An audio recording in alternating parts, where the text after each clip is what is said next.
C'est très impressionnant parce qu'il y a des tonnes et des tonnes et des tonnes de troncs d'arbres avec toutes sortes de choses qui ont été charriées par le fleuve, par les trois vallées. On se retrouve ici avec des centaines d'hommes qui sont pilotés par la métropole pour déblayer, remettre à niveau, extraire et après trier. Et donc c'est un travail de reconstruction en fait, hein, qui est absolument exceptionnel, avec une solidarité de tous les hommes présents qui sont mobilisés pour leur territoire. Voilà. Donc il y a une solidarité très très forte. Et en tant que président de région, il y a une solidarité régionale avec des moyens financiers qui seront attribués à toutes les communes, à toutes les entreprises, à toutes les zones d'activité, notamment pour tous les élevages, laiteries, etc.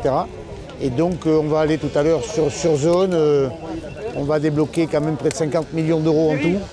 Et ça, on va les voter dès vendredi et ce sont des moyens financiers qui seront accessibles fin octobre, début novembre. Et donc ça, on va vite, le plus vite possible parce qu'il y a l'urgence.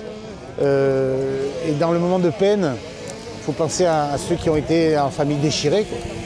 Et donc il faut reconstruire, il faut aller avec solidarité, compassion, humanité, mais efficacité. Voilà, donc c'est tout ça à la fois.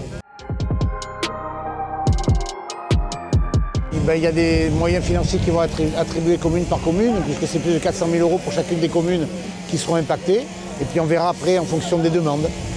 Mais déjà, c'est déjà 50 millions d'euros directement sur la table, sachant que parallèlement à ça, il y a le contrat de plan État-région dans lequel, en termes d'infrastructure, on va intégrer la tempête Alex. Hein, et derrière, j'ai fait une demande au niveau des fonds européens pour les catastrophes naturelles, pour avoir dans les enveloppes, et on a fait une demande co-signée avec l'Italie pour qu'on ait des moyens financiers débloqués par la Commission. Et déjà, on a eu l'armée qui est venue immédiatement, le pont aérien, et nous, au niveau de la région, tous les lycées sont ouverts, tous les trains sont remis en place pour monter Breuil. On va jusqu'à pratiquement à mi-chemin, pratiquement à Tende.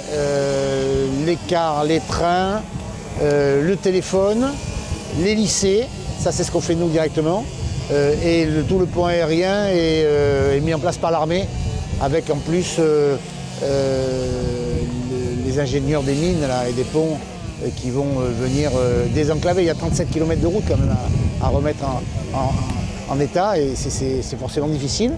Je pense que tout le monde y va et tout le monde vient, et il y a une solidarité aussi interrégionale, parce que les présidents de région ont débloqué des moyens complémentaires hier soir, et dans notre boucle entre nous là.